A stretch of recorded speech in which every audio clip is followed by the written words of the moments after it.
गुरुर्ब्रह्मा गुरुर्विष्णुः गुरुर्देवो महेश्वरः गुरुसाक्षात् परब्रह्मः तस्मै श्री गुरवे नमः।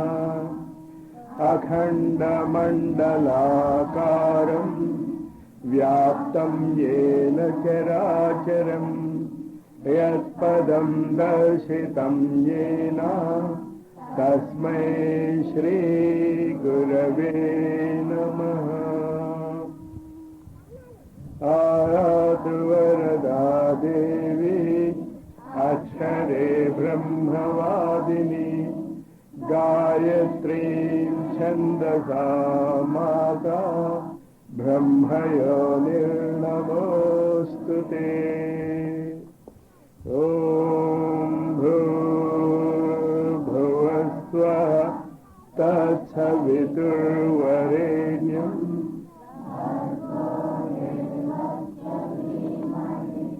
धियो यो न प्रचोदयात्। ॐ भूर्भुवस्सुवः तत्सवितुर्वरेण्यं भर्गो देवस्य धीमहि धियो यो न प्रचोदयात्। ॐ भूर्भुवस्सुवः तत्सवितुर्वरेण्यं भर्गो देवस्य धीमहि धियो यो न प्रचोदयात्।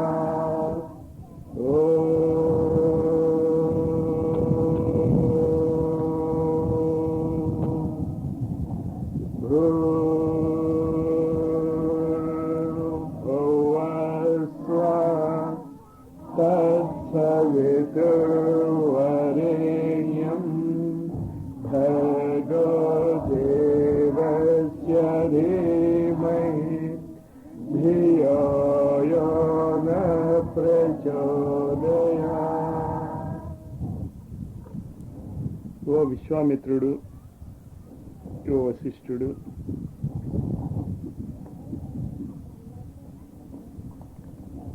ఋషులందరూ, గురువులు, శంకరాచార్యుల వారు, ఆది శంకరాచార్యుల వారు, సివివి, అరవిందో,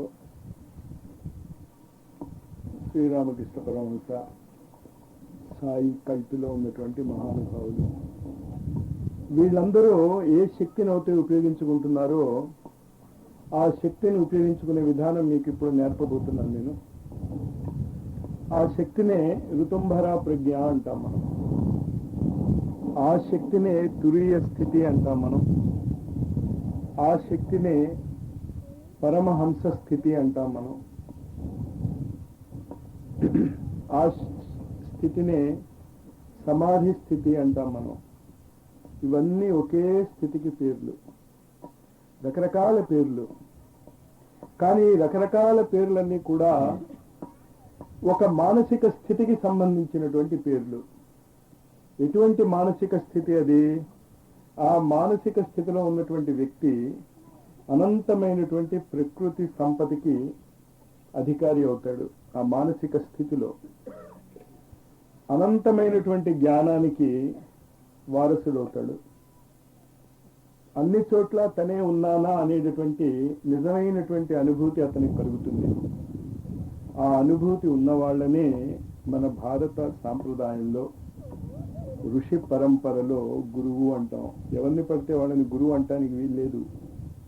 ఎందుకు గురువు అనేటటువంటిది ఎవరిని అనాలి అనే దానికి మనం శ్లోకం చదువుతాం. గురుర్ బ్రహ్మ గురుర్ విష్ణు గురుర్దేవో మహేశ్వర గురు సాక్షాత్ పరబ్రహ్మ తస్మై శ్రీ గురవే నమః.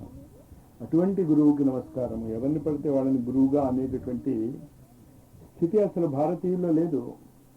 గురువు అనేవాడు బ్రహ్మ అయి ఉండాలి. బ్రహ్మ అంటే ఎవడు? సృష్టికర్త. సృష్టికర్తకి ఏ విధంగా అయితే ఈ ప్రపంచంలో ఉన్నటువంటి 14 భువనాలలో ఉండేటటువంటి ఈ భువనమే కాదు, ఈ ఎర్త్ ప్లానెటే కాదు, 14 భువనాలలో ఉండేటటువంటి భూత భవిష్య వర్తమానాలు తెలుసు అతనికి. ప్రతి జీవిది, ప్రతి ప్రాణిది. గురువు ఆ స్థితిలో ఉండాలి. కానీ ఆ స్థితిలో ఉండి సర్వజ్ఞుడైనటువంటి వ్యక్తిని కూడా మనం గురువు అని పిలవము. మనం చాలా చిన్న చూపు చూస్తాం అలాంటి వాళ్ళని. ప్రిడిక్షన్స్ చెప్పేవాళ్ళని మనం విశేష వాళ్ళకి ప్రాముఖ్యత ఇవ్వం మనం. ఇంకో లక్షణం ఉండాలి వాళ్ళకి, గురు విష్ణు. ఆ గురువు విష్ణువు అయి ఉండాలి, సర్వవ్యాపకుడై ఉండాలి. ఈ సర్వవ్యాపకత్వం అనేది మీరు కాస్త అర్థం చేసుకోండి. ఇవాళ నేను చెప్పబోయేటటువంటి సాధనలో మీరందరూ ఆ స్థితికి వెళ్తారు. అదేం పెద్ద కష్టం కాదు. అది కష్టం ఎక్కడొస్తుంది అంటే దాన్ని నిలబెట్టుకోవటంలో ఉంటుంది అంతే. ఆ నిలబెట్టుకోవటం కోసమే మిమ్మల్ని మౌనంగా ఉండమని నిరంతరము నేను కోరేది. అంచేత ఆ స్థితికి ఈ అరగంటలోనే వెళ్ళిపోదాం మనం. రాబోయే అరగంటలో మీరు ఆ స్థితి ఎలా ఉంటుందో చవి చూద్దరు. కానీ దాన్ని నిలబెట్టుకోవటానికి కావాల్సినటువంటి ప్రయత్నం కూడా ఎలా చేయాలో నేర్చుకుందాం మనం. సర్వవ్యాపకత్వం అది తపశ్శక్తి ఉన్న వాళ్ళకి కూడా అర్థం కాదు. ఇదంతే నా తపస్కాయ నా భక్తాయ కదాచన. శ్రీకృష్ణుడు చెప్తాడు, తపస్సు చేసినంత మాత్రాన, భక్తులైనంత మాత్రాన ఇవంతా మీకు అర్థం కావు. 11వ అధ్యాయంలో ఈ విధంగా నన్ను తపస్సు చేసినా యజ్ఞము చేసినా చూడలేవు. నవేద యజ్ఞ జేనే నదానే. యజ్ఞాల వల్ల కానీ, దానాల వల్ల కానీ, అధ్యయనం వల్ల కానీ, తీవ్రమైనటువంటి తపస్సు వల్ల కానీ నువ్వు ఈ విశ్వరూపాన్ని చూడలేవు అంటాడు. అది మీరు చాలా జాగ్రత్తగా అర్థం చేసుకోండి. విశ్వరూపం చూడటం అనేది తపశ్శక్తి వల్ల రాదు. రాక్షసులందరూ తపస్సు చేశారు. హిరణ్యకశ్యపుడు లాంటి తపస్సు ఎవరు చేసి ఉండరు. బ్రహ్మ దగ్గర నుంచి డైరెక్ట్ గా అన్ని అసంభవాలు కలిసి మృత్యు వచ్చేటట్టు కోరుకున్నాడు. ఇంట్లో చావకూడదు, బయట చావకూడదు, రాత్రి చావకూడదు, పగలు చావకూడదు, శస్త్రాలతో చావకూడదు, అస్త్రాలతో చావకూడదు, మనిషితో చావకూడదు, జంతువులతో చావకూడదు, అన్ని అసంభవాలే కోరుకున్నాడు. అలాంటి తపస్సు చేసినటువంటి వ్యక్తికి కూడా విష్ణువు కనిపించలే. విష్ణువు అంటే సర్వవ్యాపకుడు.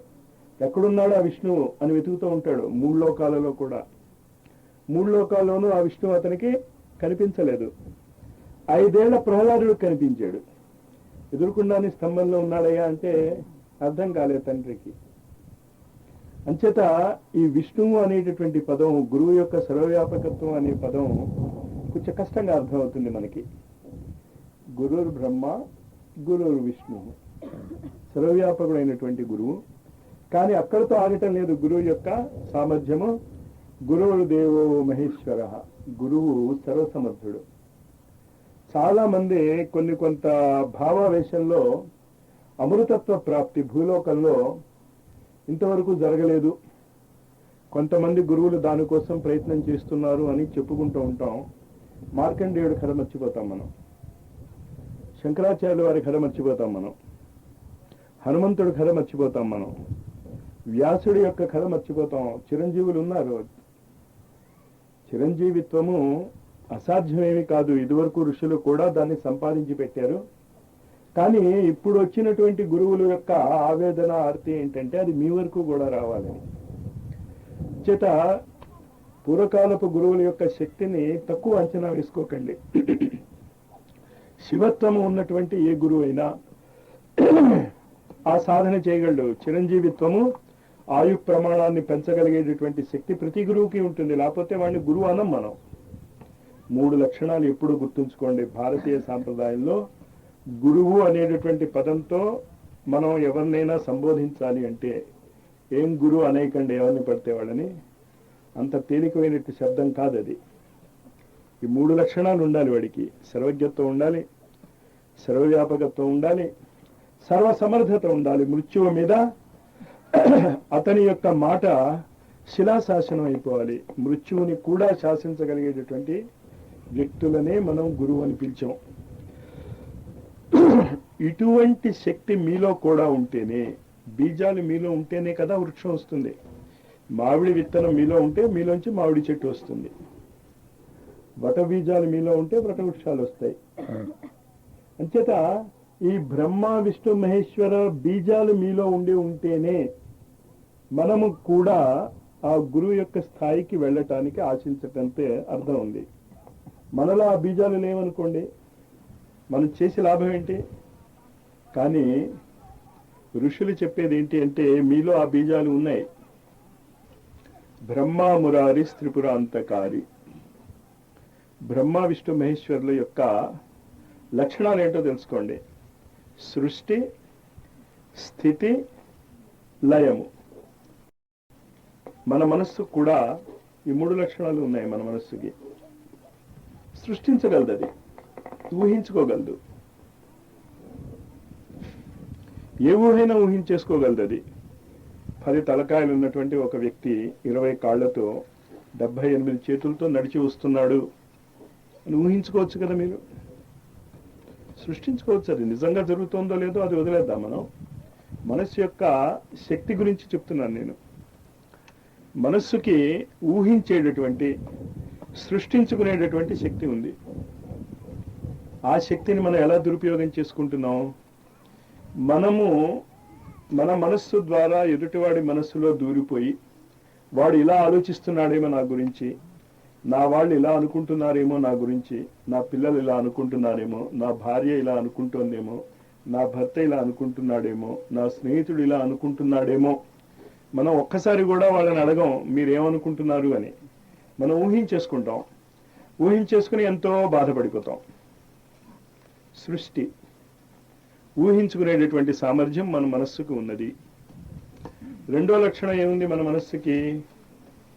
పరిపాలనా శక్తి ఉన్నది, కాపాడుకునే శక్తి. ఎంత జాగ్రత్తగా చూసుకుంటాం.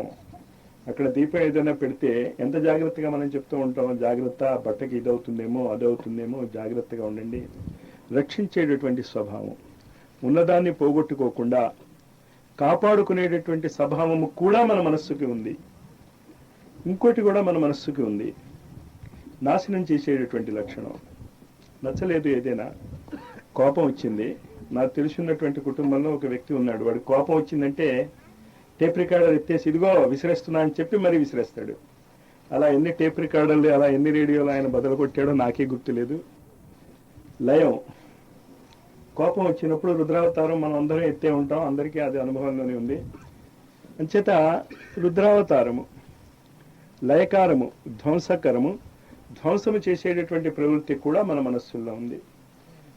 బ్రహ్మ మురారి త్రిపురాంతకారి, గురు బ్రహ్మ గురు విష్ణు గురుదేవో మహేశ్వర.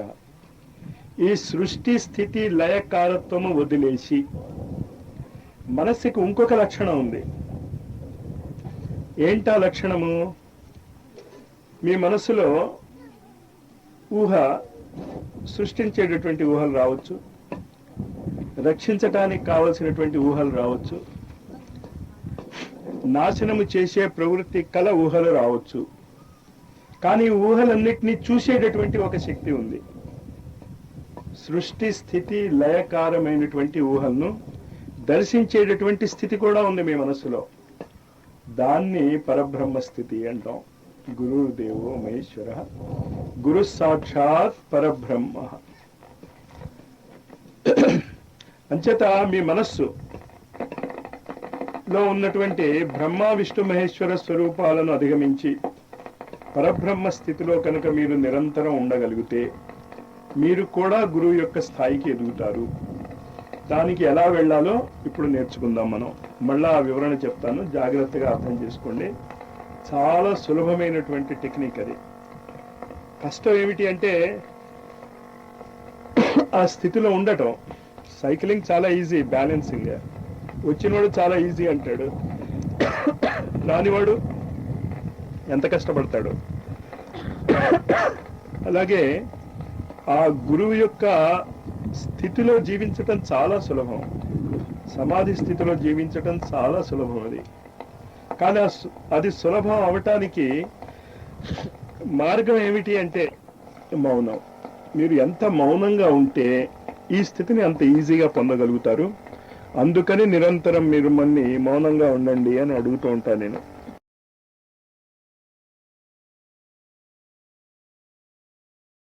కళ్ళు మూసుకోండి అందరూ. మెల్లిగా మనం ఆ సమాధి స్థితిలోకి వెళ్దాం. చెప్పింది చెప్పినట్టు ఆచరణ చేస్తే రాబోయే 10 నిమిషాలలో మీరు సమాధిలో గడిపోతారు. వెళ్ళిపోవటం చాలా సులభమే అని చెప్తున్నాను కదా, దాన్ని మెయింటైన్ చేసుకోవటానికి ట్రై చేద్దాం. మొదలెడదాం. కళ్ళు మూసుకోండి.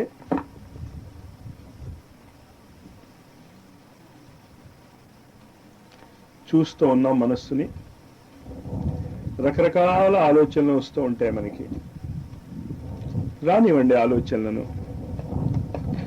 ఆలోచనలు పట్టించుకోవద్దు, గమనించండి ఆలోచనలను. 3 రకాలైనటువంటి ఆలోచనలే మీరు ఆలోచించుకోగలరు. భవిష్యత్తులో మీ ప్రోగ్రెస్కి సంబంధించినటువంటి నిర్మాణాత్మకమైనటువంటి కార్యక్రమాల గురించి ఆలోచన రావచ్చు. పట్టించుకోకండి వాటిని, చూడండి. బ్రహ్మ ఇప్పుడున్న స్థితిని ఎలా కాపాడుకోవాలి అనే ఆలోచనలు రావచ్చు. విష్ణువు ఈ పరిస్థితి బాగోలేదు, ఈ పరిస్థితిని మార్చుకోవాలి అనే ఆలోచనలు రావచ్చు. మహేశ్వరుడు, రుద్రుడు. ఈ 3 ఆలోచనలు మీరు పట్టించుకోకండి, చూస్తూ ఉండండి. వచ్చే మనసులో ఆలోచనలు గమనించండి. వాటిని మీరు ఏమీ చేయకండి, చూస్తూ ఉండండి వాటిని. వాటి వెంట పరిగెట్టకండి, ఆలోచనల వెంట మంత్రజపం చేయకండి. మంచి ఆలోచనలు కావాలని ఆలోచించకండి. ఏ ఆలోచన వచ్చినా దాన్ని చూస్తూ ఉండండి. చాలా క్వాలిటీ పెంచుకోండి, మత్తులోకి వెళ్ళకండి. చాలా సూపర్ అవేర్నెస్లో ఉండండి, జాగరూకతతో.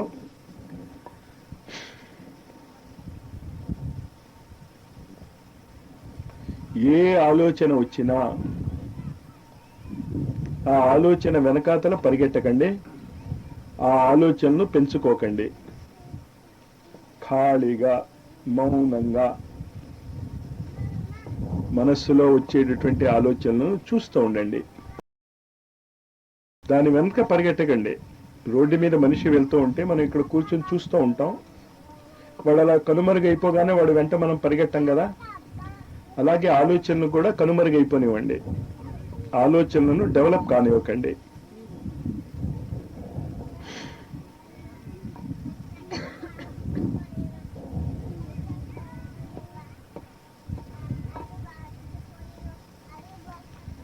భృకుటి మీద దేని మీద ఏమీ వద్దు, కాన్సన్ట్రేషనే వద్దు.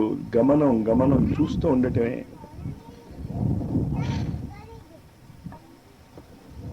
ఏమీ వద్దు, సెంటర్స్ వద్దు, చక్రాలు వద్దు, అన్ని ఆలోచనలే, మీ ఊహలే.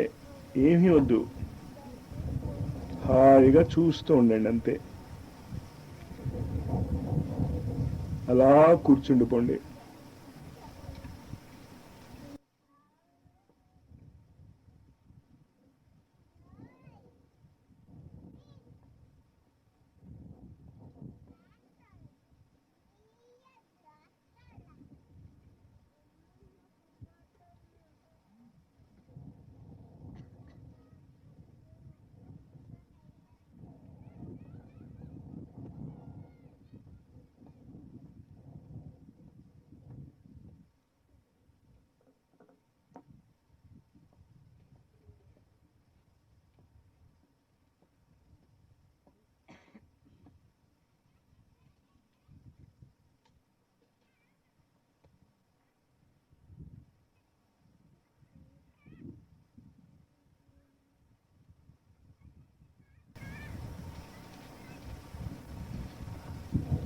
శరీరాన్ని కదుపుకోదలుచుకుంటే కదుపుకోండి, కానీ చూస్తూ.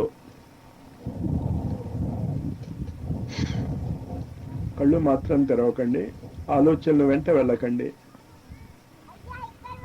ఏ ఆలోచన వచ్చినా దానికి ద్రష్టగా ఉండండి, గమనిస్తూ ఉండండి, చూస్తూ ఉండండి, సాక్షిగా ఉండండి. మనం ఇతర వస్తువుల్ని బయట ప్రపంచంలో ఎలా చూస్తామో మీ ఆలోచనలు కూడా అలాగే చూడండి.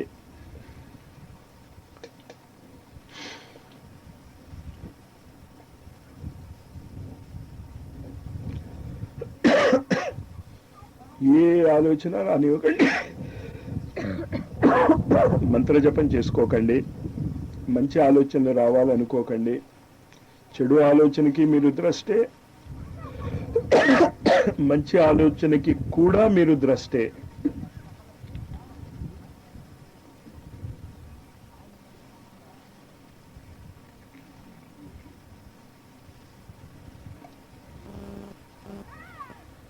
అలాగ నిష్కంప స్థితిలో ఉండిపోండి. బిగుసుకుపోకండి. హాయిగా రిలాక్స్డ్గా చూస్తూ ఉండండి.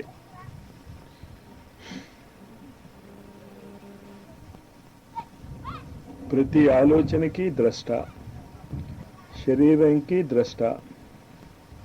ప్రతిదానికి మీరు సాక్షిభావంతో ఉండిపోండి. తూష్ణీం బభూవ, మౌనంగా ఉండిపోండి.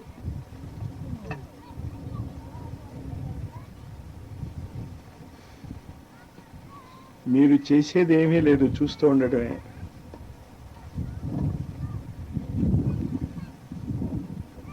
దర్శనము, చూస్తూ ఉండటము.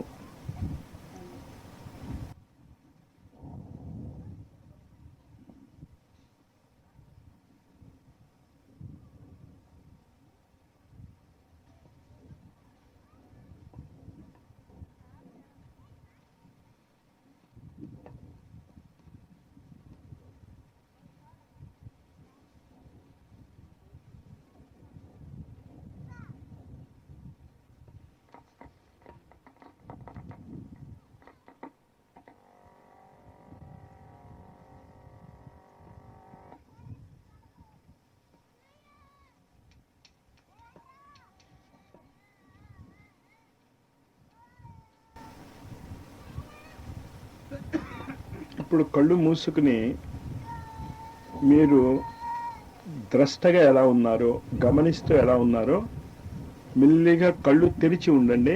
కళ్ళు తెరిచండి, ద్రష్టగానే ఉండండి. మానసిక స్థితి అంతే. కళ్ళు తెరిచి చూస్తూ ఉండండి.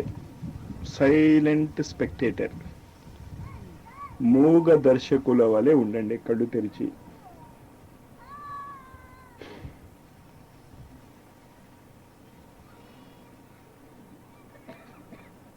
ఆ మానసిక స్థితి చెదిరిపోనివ్వకండి. కళ్ళు తెరవగానే ఆ స్థితి చెదురుతుంది. తెరవకుండా ఉండటమే మనం సాధించాలి.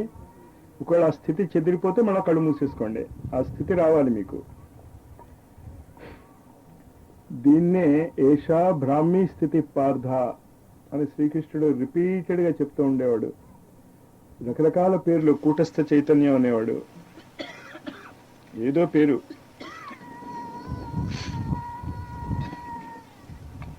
మళ్ళీ కళ్ళు తెరిచి ఆ స్థితిలో ఉన్నారో లేదో చెక్ చేసుకోండి. కళ్ళు తెరిచినా ఆ స్థితిలో ఉండాలి. మీరు ఉండగలిగితే ఉండిపోండి కళ్ళు తెరిచి. అలాగా కళ్ళు తెరిచి ఆ స్థితిలో ఉన్నవాళ్ళు ఇంకొక చిన్న ఎక్స్పెరిమెంట్ చేయండి. కళ్ళు తెరిచి నుంచుని అలా వెళ్ళండి దూరంగా. నడుస్తూ కూడా ఆ స్థితిలో ఉండటానికి ట్రై చేయండి. ఉండలేకపోతే ఎక్కడ మీరు ఉండలేకపోయారో అక్కడ కూర్చుండిపోండి. ఉండగలము అనుకునేవాళ్ళు అదే స్థితిలో అలా దూరంగా వెళ్ళిపోండి. ఆ తూర్పు ఉత్తర దిక్కులో మెల్లిగా. పక్క వాళ్ళని డిస్టర్బ్ చేయకండి. అదే యాంత్రికంగా నడవండి. ఎవ్వరూ మాట్లాడుకోకండి. మనస్సుని అదే స్థితిలో ఉంచుకోండి. అలా వెళ్ళిపోండి చివరి వరకు. ఎక్కడ మీరు ఉండలేము అనిపిస్తే అక్కడ కూర్చుండిపోండి. కళ్ళు మూసుకుని మళ్ళా ఆ స్థితిలోకి వెళ్ళిపోండి. ఎవ్వరూ మాట్లాడుకోకూడదు. ఆ మానసిక స్థితి ఉంచుకోండి.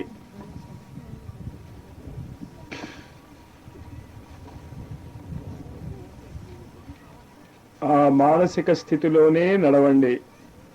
డిస్టర్బ్ కాకూడదు మీ మనస్సు.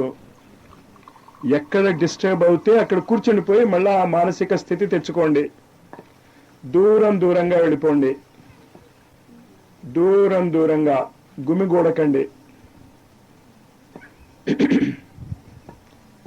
కళ్ళు తెరిచి డిస్టర్బ్ అవుతుంది అనిపించేవాళ్ళు మళ్ళా కళ్ళు మూసేసుకోండి.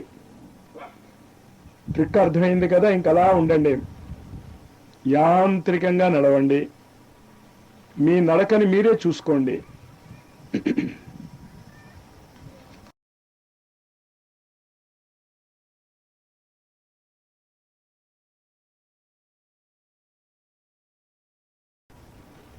ఆ మానసిక స్థితి చెదరనివ్వకండి.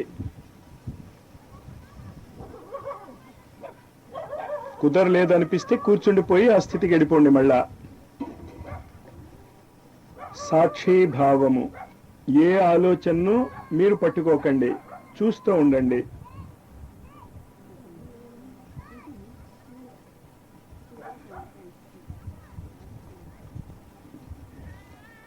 క్వాలిటీ ఉంచుకోండి. దూరంగా వెళ్ళిపోండి.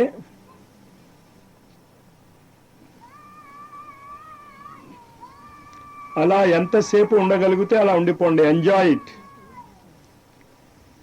ఆ అద్భుతమైనటువంటి స్థితి నుంచి బయటికి రావాల్సిన పనే లేదు, ఉండిపోవటమే అలా.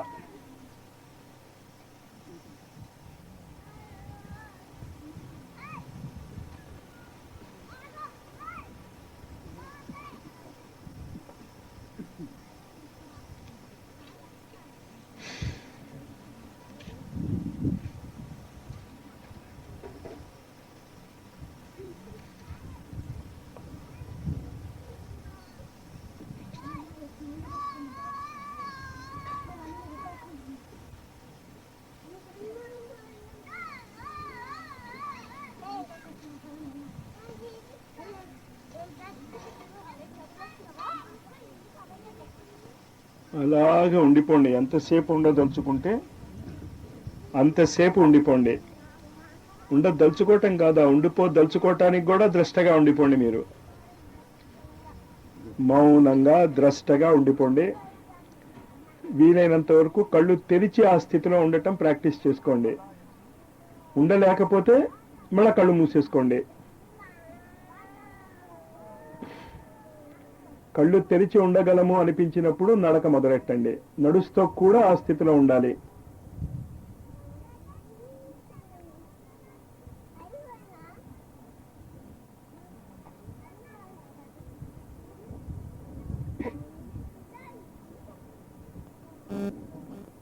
ఆ స్థితిని అభ్యాసం చేసుకోండి. నిరంతర అభ్యాసం. అలా ఉండిపోండి. ఎంతసేపు ఉండాలనిపిస్తే అంతసేపు.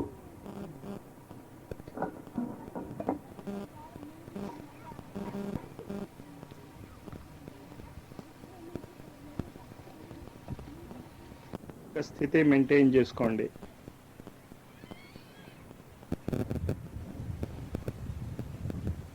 ఆ మానసిక స్థితి ముఖ్యం. ద్రష్టగా ఉండటం.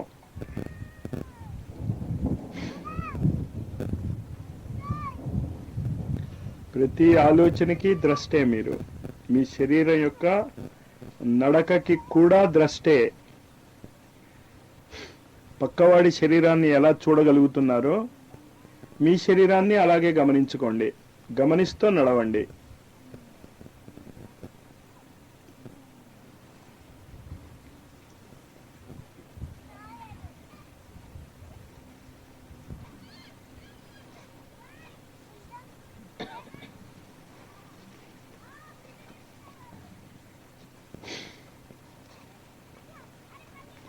ఈ స్థితిని ఇంకా ఈ క్షణం నుంచి నిరంతరం మనం పాటిద్దాం. పాటించటానికి కావలసినటువంటి ముఖ్యమైనటువంటి లక్షణాలు గుర్తుంచుకోండి. మీకు లేవాలనిపించింది అనుకోండి, లేవకండి. లేవాలి అనిపించేటటువంటి ఆలోచనని కూడా గమనించండి. ఇంకా తప్పదు లేవటం అనుకున్నప్పుడు తప్ప లేవరు. మీరు చూస్తూ ఉండటమే. ఏం జరిగినా చూస్తూ ఉండటమే. దాహం వేసింది, ఇంకా భరించరాని దాహం వేస్తే తప్ప మంచినీళ్ళు తాకండి. అత్యంత అవసరం అవుతే తప్ప కదలకండి. ట్రై చేయండి ఆ స్థితిని. ప్రతిదాన్ని చూస్తూ ఉండటమే. ఆలోచనకి కార్యరూపం ఇవ్వకండి. ఆలోచనలు వస్తున్నాయి సముద్రంలో తరంగాలు లాగా.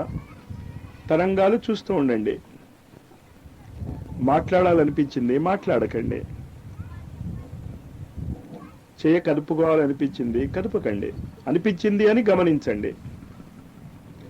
ద్రష్టాభావమే. పక్కవాడు కదులుతూ ఉంటే మీరు కదలరు కదా. అలా మీ శరీరానికి కూడా ద్రష్టగా అయిపోండి. మీ ఆలోచనలకు కూడా ద్రష్టగా అయిపోండి. కూర్చుని ఉంటారంతే అలాగా. కానీ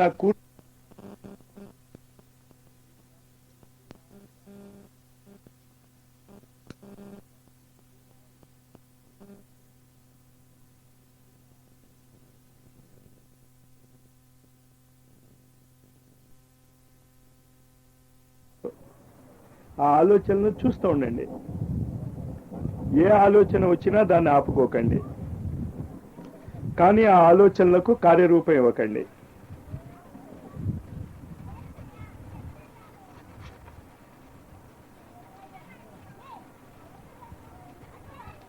వీలైతే కళ్ళు తెరుచుకుని కూర్చోండి, కానీ ఆ స్థితిలో ఉండగలిగితే. లేకపోతే కళ్ళు మూసుకుని ఉండండి. ప్రయత్నించండి ఆ స్థితికి వెళ్ళిపోవటానికి. అనంతమైనటువంటి శాంతి.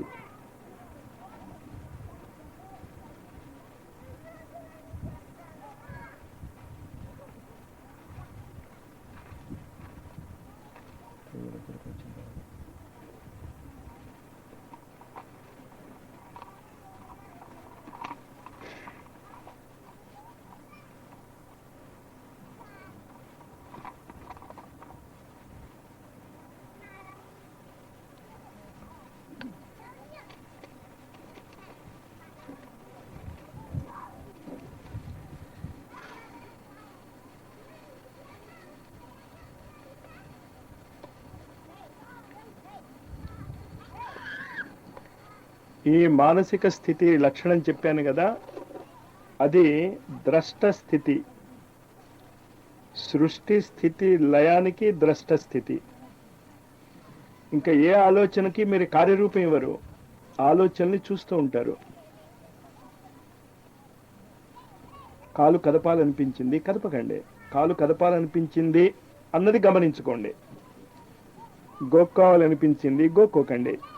గోక్కోవాలనిపించింది అన్నది గమనించండి. కానీ ఆ బాధ తీవ్రత చూసుకోండి. మీరు బాధ ఎక్కువగా ఉంటే కదలండి, సర్దుకోండి. దానికి కూడా ద్రష్టగా ఉండండి. కానీ ఏంటి, ద్రష్టగా ఉన్నారు కనుక పక్కవాడు కదిలితే మీరు కదలరు కదా. అలాగా మీరు కదలకూడదు. ఏమీ చేయరు, మీరు ఏమీ చేయరు, అంతే. చూస్తూ ఉంటారు, చూస్తూ ఉంటారు, చూస్తూ ఉంటారు, వింటూ ఉంటారు, గమనిస్తూ ఉంటారు. ఈ స్థితికి వెళ్ళటానికి కావలసినటువంటి ఒక స్తోత్రం మీకు నేను ఇచ్చాను. ఆ స్తోత్రం ఇప్పుడు నేను చదవబోతున్నాను. స్తోత్రాన్ని వింటూ ఉండండి, అంతే. మీరు చేసేదేం లేదు అక్కడ. గమనిస్తూ ఉండండి. అలాగే నా నోటిలోంచి వచ్చేటటువంటి శబ్ద తరంగాలని గమనిస్తూ ఉంటారు మీరు. దీన్ని దత్తాత్రేయ వజ్ర కవచము అంటాం. ఇన్వాల్వ్ కాకండి ఈ కవచంలో. గమనిస్తూ ఉండండి ఆ మానసిక స్థితి. ఆలోచనల యొక్క పరంపరను గమనిస్తూ ఉండటం, గమనిస్తూ ఉండటం, చూస్తూ ఉండటం.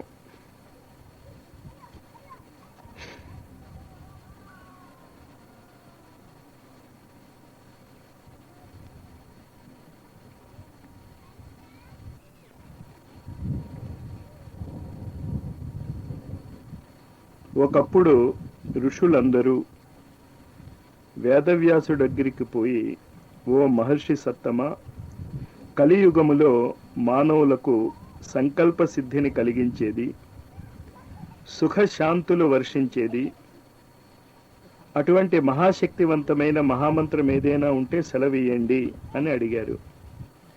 అప్పుడు ఆయన పూర్వము పరమేశ్వరుడు పార్వతీదేవికి తెలిపిన పరమ రహస్యమైన శ్రీ దత్తాత్రేయ వజ్ర కవచ మహామంత్రాన్ని వాళ్లకు చెప్పాడు.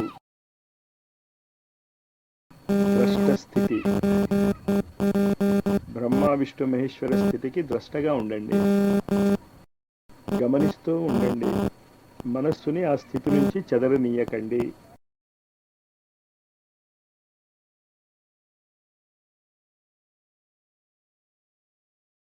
హిమాలయాలలో ఉన్న గౌరీ శిఖరముపై కల్పవృక్షము కింద విరాజిల్లుతున్న దివ్య దీప్త మహారత్న హేమ మండపం మధ్య గల రత్నసింహాసనంపై ఆసీనుడై ఉన్న పరమేశ్వరుణ్ణి చూచి పార్వతి దరహాస చంద్రికల నొలికిస్తూ, స్వామి, ఇంతకు పూర్వము మీరు అనేక దత్తాత్రేయ మహామంత్రాలను లోకులకు ప్రసాదించారు కదా, వాటి మహిమ ఎట్లాంటిదో చూడాలని ఉంది అని అడిగింది.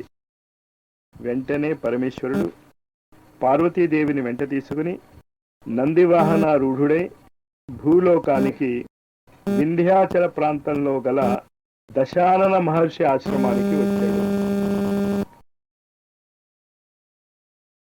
పూర్వము దశాదన మహర్షి దత్తాత్రేయ మంత్రాలు ఉపదేశము పొంది ఉపాసిస్తున్న సమయములో ఒకరోజు ఆయనకు దత్తాత్రేయుడు స్మరణ మాత్ర సంతుష్టుడు, స్మర్తుగామి అని అంటారు, ఇది ఎంతవరకు నిజమో పరీక్షించి చూద్దామని అనుకుని మనస్సులో దత్త దత్త అని దత్తాత్రేయుడిని స్మరించాడు. వెంటనే ఆ స్వామి ఆయన ముందు సాక్షాత్కరించాడు. మీకు నేను చెప్పినటువంటి మానసిక స్థితి దత్తాత్రేయుడి యొక్క స్థితే. బ్రహ్మ విష్ణు మహేశ్వర స్వరూపాన్ని దాటినటువంటి స్థితి. ఆ స్థితిలోనే ఉన్నారు మీరు ఇప్పుడు. అదే స్మర్తుగామి అంటే. ఉండండి ఆ మానసిక స్థితిలో, నిశ్చింతగా, దర్శకంగా, సాక్షిభావంగా.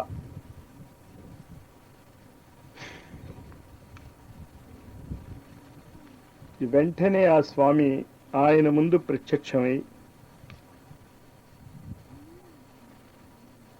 అట్లా తనకు దర్శనమిచ్చిన ఆ స్వామిని అజ్ఞానముతో మిమ్మల్ని పరీక్షించాలనుకున్నాను, క్షమించవలసింది అని దశానన మహర్షి ప్రార్థించాడు. అప్పుడు దత్తప్రభువు మమ ప్రకృతి రీదృషి స్మర్తగామి నసందేహో ద్విసప్త భువనేశ్వహం అభక్త్యావా సుభక్త్యావా యస్మరేన్ మమ మన్మధీ తదానీం అహం ఆగమమ్య దదామి తవ దీప్సితం.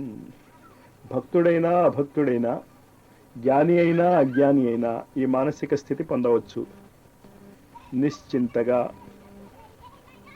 సృష్టి స్థితి లయ ఆలోచనలకు అతీతమైనటువంటి ఈ అత్రి స్థితి, మూడు కానటువంటి స్థితి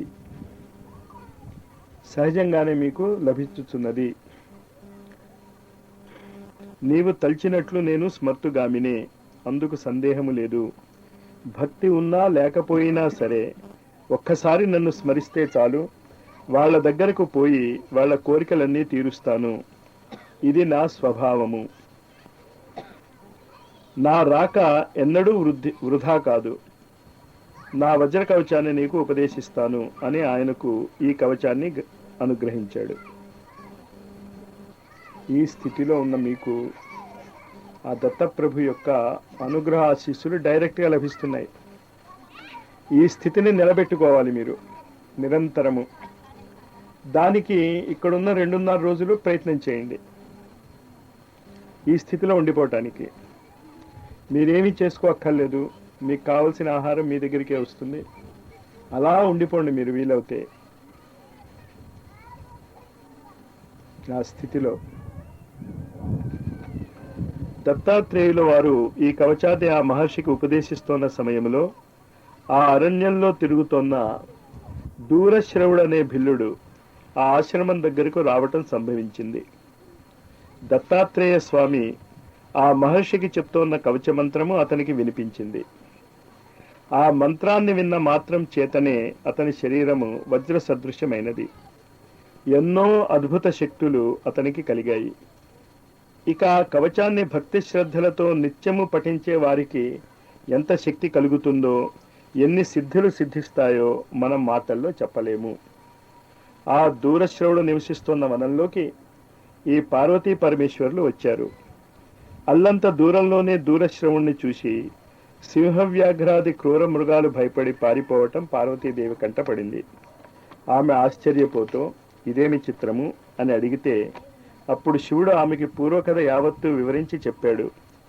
ఈ విషయము వజ్ర కవచానికి ఉపోద్ఘాతంగా చెప్పబడింది. ఏ ఆలోచనైనా సింహ వ్యాఘ్రాలతో పోలుస్తాం మనం. ఏ ఆలోచనలు మన దగ్గరికి రావు.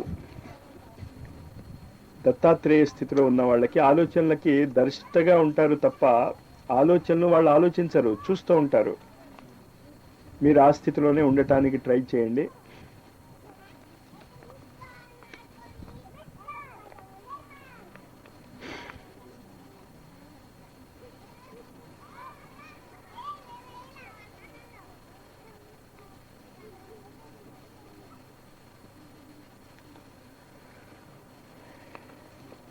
ఈ అత్రి స్థితి, ఈ అనసూయ స్థితి మీకు ప్రసాదించేటటువంటి దివ్యమైనటువంటి అనుభూతులే శ్లోక రూపంలో ఇక్కడ చెప్పబడి ఉన్నాయి.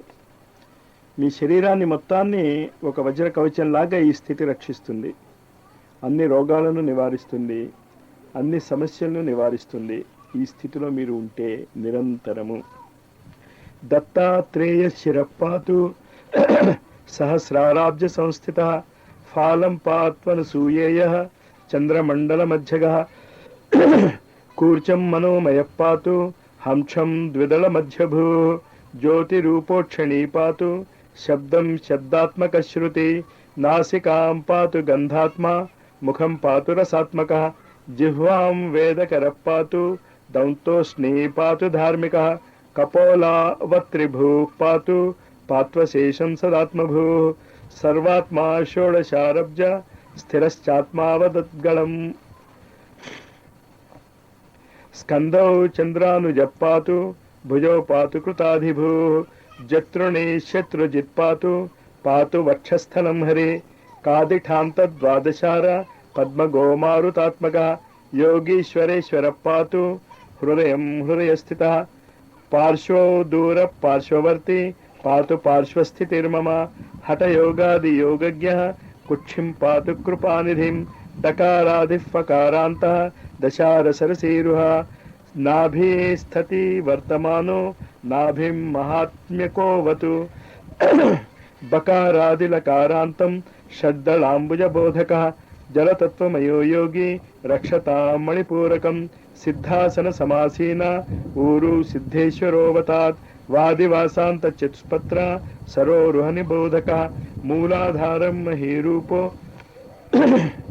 రక్షతాత్ వీర్య నిగ్రహ అష్టీవద్వితయం పాతు జానున్యస్తకరాంబుజ జంగే పాత్వతూందేంద్ర పాత్వంఘ్రే తీర్థ పావన సర్వాంగ పాతు సర్వాత్మా పాతు రోమాణి కేశవ చర్మం చర్మాంబర పాతు రక్తం భక్త ప్రియావతాత్ మాంసం మాంసకర పాతు మజ్జాం సర్వాత్మకోవతాత్ అస్థినే స్థిరభీపాయాత్ మేధో వేధా ప్రపాలయేత్ శుక్లం సుఖకర పాయాత్ సంధీం చ సుదృఢాకృతి మనోబుద్ధిరహంకారం హృషీకేశాత్మకోవతాత్ కర్మేంద్రియాణి పాత్వీశః పాతు జ్ఞానేంద్రియాణ్యజః బంధూన్ బంధుతమ పాతు శత్రుభ్యో పాతు శత్రుజిత్ గృహారామధనక్షేత్ర పుత్రాదీన్ శంకరోవతాత్ భార్యాం ప్రకృజిత్ పాతు పశ్వాదీన్ పాతు శాంగభుత్ ప్రాణాన్ పాతు ప్రధానజ్ఞో భూమ్యాదీన్ భాస్కరోవతు